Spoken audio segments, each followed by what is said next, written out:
verdade, In reality, one of the main challenges, as I mentioned in the presentation, is this issue of double taxation. The majority of operations, especially those for financing imports and exports, represent the purchase of the same product twice. Normally, the Islamic bank purchases upfront from one party and sells in installments to another, in the majority of countries where this is already in practice.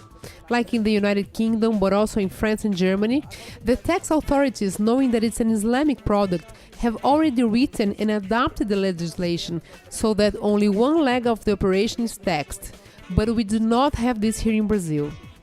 So normally, when I look at the possibility of an operation like this being made, it is by companies that have presence outside of Brazil, so they can perform these operations through their companies outside of Brazil until the time the volume grows and the tax authorities understand the importance of having the legislation adapted and be able, just like these other countries, to also understand the Islamic product in such a way that only one leg of the operation is taxed.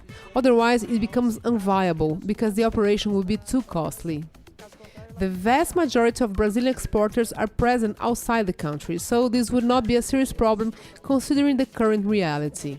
Even from a tax standpoint or from a viewpoint of better management of tax issues, many companies already have some outside unit, a trading company or something that performs this activity in order to facilitate sales. So this operation can be easily made through their offshore units.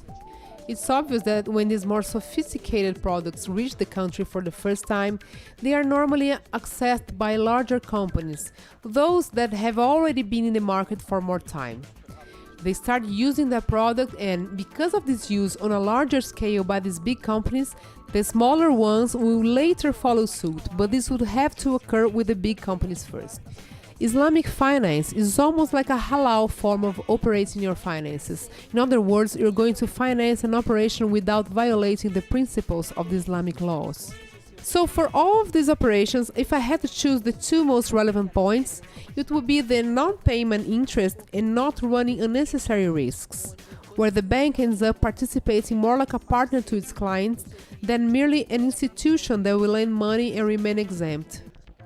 In every Islamic financial operation, it's necessary for something in that operation to add value to society.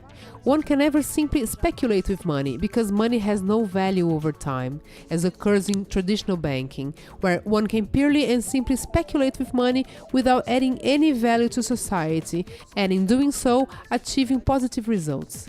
This does not occur in Islamic finance. There must always be some value added to society. criar valor agregado para a sociedade. Esse mercado halal representa... The halal market means a lot to Brazil, whether based on volume, on importance, or even on growth. The fastest growing market is the halal market. Today we can say that we are one of the largest exporters of halal products in the world by the volume that we export. And, more importantly, that Brazilian companies have respected the concepts, they have incorporated and respected the culture, and viewed the issue of halal as a market that is extremely interesting and important for Brazil. Halal is not limited to animal protein, but rather encompasses everything in terms of food products. And not only food products, but pharmaceutical products, cosmetics, clothing.